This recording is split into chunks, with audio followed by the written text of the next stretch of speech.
ఇవాళ హిందువుల పట్ల ఎంత అగౌరవంగా ఈ కూటమి ప్రభుత్వము వ్యవహరిస్తున్న తీరు, అటుపక్కన శైవ క్షేత్రాలు, ఇటుపక్కన వైష్ణవ క్షేత్రాలను కూడా ఎన్ని అపచారాలు జరుగుతూ ఉన్నాయో ఒక్కసారి ఈ గడిచిన 3-4 రోజులే, నేను ఎక్కువ కూడా చెప్పట్లా, 3-4 రోజుల నుంచి ఏ స్థాయిలో జరుగుతూ ఉన్నాయని అంటే ఎంత హేయమైన చర్యలనంటే నిజంగా చాలా బాధ అనిపిస్తూ ఉంది. ఇవాళ వైకుంఠ ఏకాదశి రోజున తిరుమల తిరుపతి దేవస్థానము తిరుపతిలో గోవిందరాజుల యొక్క దేవాలయం పైన ఒక ఉన్మాది పైకెక్కి కూర్చుంటాడండి. గోపురం పైకెక్కి మందు తాగి 24 గంటల పాటు ఆంధ్రప్రదేశ్ రాష్ట్రంలో మందు సరఫరా జరుగుతూ ఉంది. ఎంత దారుణమేనండి! ఇంత దారుణంగా మందు సరఫరా జరుగుతూ ఆ ఉన్మాది పైకెక్కి అక్కడ దేవతామూర్తుల్ని కాలుతో తన్నుతూ నాకు 90 ml మందు ఇస్తే గానీ నేను కిందకు దిగను అని పోలీసులతో బేరసారాలు చేస్తూ ఉన్నారు. ఎంత అన్యాయం అండి ఇది! అదే జగన్మోహన్ రెడ్డి గారు ప్రభుత్వం ఉండి ఉంటే ఈ పార్టీకి ఆకాశాలు బద్దలైపోయేటట్టు ఈ Telugu Desam party, Telugu Desam media, yellow media డిబేట్ల మీద డిబేట్లు పెట్టిద్దరు. ఇవాళ ఏమైపోయారు వీళ్ళంతా? నేను అడుగుతా ఉన్నా, సూటిగా ప్రశ్నిస్తా ఉన్నా, ఎందుకు ఈ ప్రభుత్వము తీసుకున్న చర్యలు ఏంటి అని అడుగుతా ఉన్నా. మళ్ళీ కిందకు దిగిన తర్వాత అతను తీసుకెళ్తా ఉన్నారు. నేను ఇవాళ ఇదే అడుగుతా ఉన్నా, తిరుమల కొండపైన మద్యము మాంసాలతో పట్టుబడిన సందర్భాలు, అసలు ఎన్ని ఘోరాతి ఘోరమైన అపచారాలు జరుగుతూ ఉన్నాయని అంటే, అసలు ఇప్పుడు చెకింగుల్లో మద్యం బాటిల్ దొరుకుతూ ఉన్నాయి, మాంసాలు దొరుకుతూ ఉన్నాయి తిరుమల కొండపైన. మరి వీళ్ళు మాట్లాడుతూ ఉన్నారు. ఇది కాకుండా వైకుంఠ ఏకాదశి రోజు నుండి మొట్టమొదటిసారి నాకు తెలిసి టీటీడీ చరిత్రలో ఎవరో కూడా దర్శనాలకు రావద్దు, భక్తులు ఎవరో రావద్దని చెప్తా ఉన్నారు. నేను ఎప్పుడు వినలా. ఎవరైనా దర్శనాలకు రమ్మని చెప్తారు, వీళ్ళేంటో రద్దీ ఎక్కువ ఉంది అందు గురించి ఎవరు రావద్దని చెప్పి స్టేట్మెంట్లు ఇస్తున్నారు. గోవిందమాల వేసుకున్న వాళ్ళు భక్తులకి అవమానం జరుగుతూ ఉంది, వాళ్ళని వెళ్ళగొడతా ఉన్నారు. ఇప్పుడు మాల ఎందుకు వేసుకుంటారండి? భక్తి శ్రద్ధలతో మాల వేసుకున్న వాళ్ళకి దర్శనాలు చేయించకపోతే ఈ ప్రభుత్వం ఎందుకని అడుగుతా ఉన్నా. సామాన్యమైన భక్తులకి దర్శనాలు చేయించరు, విఐపీలకు మట్టుకి క్యూ లైన్లు లేకోకుండా డైరెక్ట్గా తీసుకెళ్లే సందర్భాలు. ఎంత ఘోరాతి ఘోరమైన అపచారాలు చేస్తున్నారనంటే ఈ ప్రభుత్వము. రండి కూర్చోండి. అంత ఘోరాతి ఘోరమైన అపచారాలు చేస్తున్నారంటే ఈ ప్రభుత్వము నిజంగా బుద్ధి రావాలి, ప్రజలు కూడా గమనించాలి. ఇది కాకుండా ద్రాక్షారామంలో ఎంత తీవ్రమైన అపచారం జరిగిందండి. శైవ క్షేత్రము,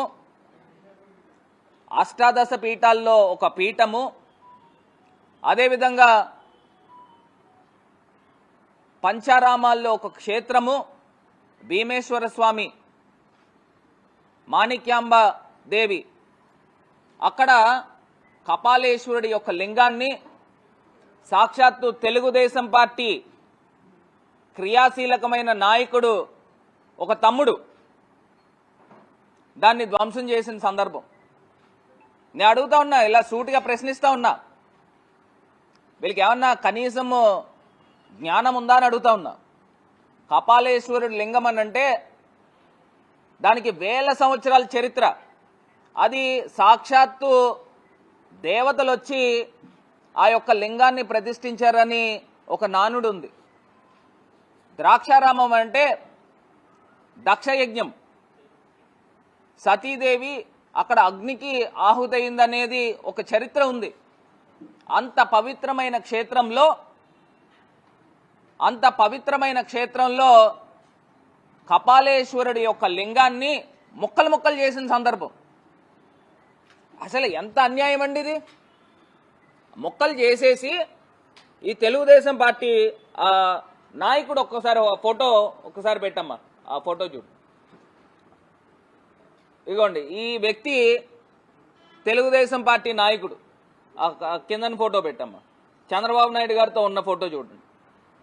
ఇప్పుడు ఆ చంద్రబాబు నాయుడు గారు భుజం మీద చేయేశాడు కదండి, ఆ వ్యక్తి పేరు సేలం వీరభద్రరావు.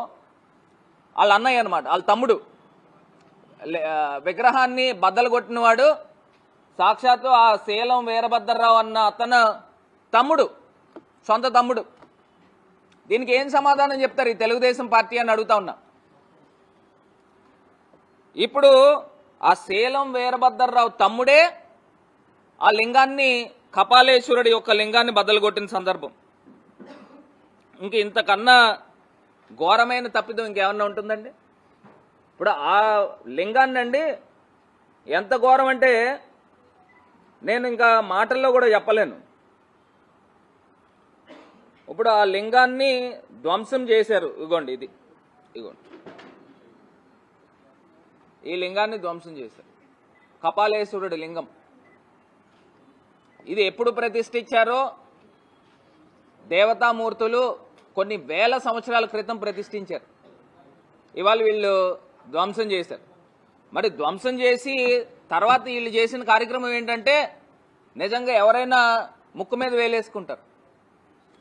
ఆగమశాస్త్ర పండితులు, వేద పండితులను పిలిచి ఈ అపచారం జరిగింది, దీనికి సంప్రోక్షణ ఏ రకంగా చేయాలి, దీన్ని వేద మంత్రాలతో మళ్ళీ సలహాలు సూచనలు తీసుకుని ఏ రకంగా శివలింగాన్ని ప్రతిష్ఠించాలి, ఇవన్నీ పద్ధతులు లేకుండా మార్నింగ్ బదలు కొడితే ఇదే రాజమండ్రి నుంచి కాతేరు దగ్గర ఒక లింగం తీసుకుని వచ్చి అక్కడ లింగాలు తయారు చేస్తూ ఉంటారు, విగ్రహాలు తయారు చేస్తూ ఉంటారు. అక్కడి నుంచి ఒక లింగం తీసుకొచ్చి మధ్యాహ్నం కళ్ళ తీసుకొచ్చి అక్కడ సిమెంట్తో లింగాన్ని ప్రతిష్ఠించేసి అంటే పెట్టేసి ఎవరికి అనుమానం రాకుండా దానిపైన చుట్టూరు విభూది రాస్తారు. అంటే మళ్ళీ పాత లింగంలాగా ఉండాలన్న ఉద్దేశంతో ఎవరికి అనుమానం రాకుండా మొత్తం తీసుకొచ్చి అప్పటికప్పుడు ఫుల్ క్లోజ్ చేస్తారు. నేను అడుగుతా ఉన్నా, ఇదేనా పద్ధతి? అసలు పురాతనమైన లింగము, అది నిజంగా ఆర్కియాలజీ డిపార్ట్మెంట్ ఆఫ్ ఇండియా వాళ్ళ కంట్రోల్లో ఉంది. అక్కడ టెంపుల్, అక్కడ చిన్న ఇటుక ముట్టుకోవాలన్నా కూడా ఆర్కియాలజీ పర్మిషన్ తీసుకోవాలి. పర్మిషన్ తీసుకుని అక్కడ ఏదైనా కార్యక్రమం చేయాలి. ఇష్టం వచ్చినట్టు వాళ్ళేమో తెలుగుదేశం నాయకులే తీసుకొచ్చి బదలు కొడతారా? మళ్ళీ మూడో గంటోడికి అనుమానం రాకుండా తీసుకొచ్చి ఒక లింగాన్ని తీసుకొచ్చి అక్కడ పెట్టేసి విభూది రాసేసి మాకేం తెలియదని చేతులు దులుపుకుంటారా? ఎంత అన్యాయం అండి. అసలు నేను అడుగుతా ఉన్నా, హిందూ సంఘాలు ఏమైనాయి అని అడుగుతా ఉన్నా. ఎందుకు ప్రశ్నించట్లేదు? అసలు బీజేపీ అధినాయకత్వం ఎందుకు ప్రశ్నించట్లేదు? ఏదైతే బజరంగ దళ్ వీళ్ళంతా చెప్తారు కదా, ఎక్కడ హిందువులకి ఎక్కడ అపచారం జరిగినా, ఎక్కడ ఇది జరిగినా వచ్చి మరి వాళ్ళు వారియర్స్ కింద, ఛాంపియన్స్ కింద తీసుకుంటారు కదా. ఏమయ్యారని అడుగుతా ఉన్నా. బజరంగ దళ్ ఏమయ్యారు? విశ్వ హిందూ పరిషత్ ఏమయ్యారు? ఆర్ఎస్ఎస్ ఏమయ్యారు? అసలు బీజేపీ నాయకులు ఏమయ్యారు? ఎందుకు ప్రశ్నించట్లేదు? ఇంత అపచారము, గోవిందరాజుల టెంపుల్ పైకెక్కి ఒక తాగుబోతు పైకెక్కి దేవతామూర్తిని కాలుతో తొక్కుతూ పైకెక్కి గోపురం పైన ఇవన్నీ కూడా ఇష్టం వచ్చినట్టు చిందులు చేస్తూ నాకు మందిప్పిస్తే గానీ నేను కిందకు దిగనని చెప్పేసి చేస్తూ ఉంటే అసలు భద్రత ఏమైంది? ఎంత వైఫల్యం చెందుతా ఉంది? అసలు విజిలెన్స్ డిపార్ట్మెంట్ ఏమయ్యారు? పోలీస్ డిపార్ట్మెంట్ ఏమయ్యారు? అందులోనూ వైకుంఠ ఏకాదశి ఇదా మీరు చేసేది? అసలు నిజంగా జగన్మోహన్ రెడ్డి గారి ప్రభుత్వం కనుక ఒకవేళ పొరపాటున ఉంటే మొత్తం వీళ్ళందరూ కూడా తయారైపోదురు. అయినా కూడా మేము రానేమో, ఆ తప్పులు జరగనేమో. ఇంకా వీళ్ళు క్రియేట్ చేసిన సందర్భాలు గతంలో కూడా ఇదే రాజమండ్రిలో చూస్తే ఒక తెలుగుదేశం కార్పొరేటర్ అక్కడ సుబ్రహ్మణ్యేశ్వర స్వామి చేతులు విరగొట్టి దానికి మలినాలు పావిన సందర్భం, రెడ్ హ్యాండెడ్గా దొరికాడు. అంటే వీళ్ళే క్రియేట్ చేస్తారు.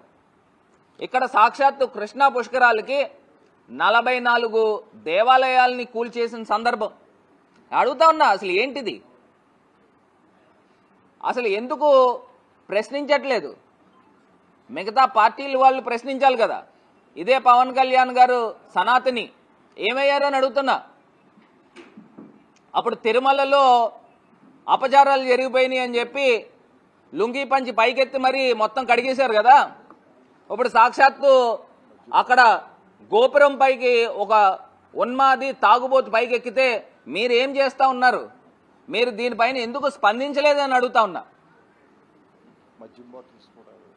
దీనిపైన ఎందుకు స్పందించలేదని అడుగుతా ఉన్నా. అసలు ఇంత దారుణమా? ఎంత అన్యాయం అండి.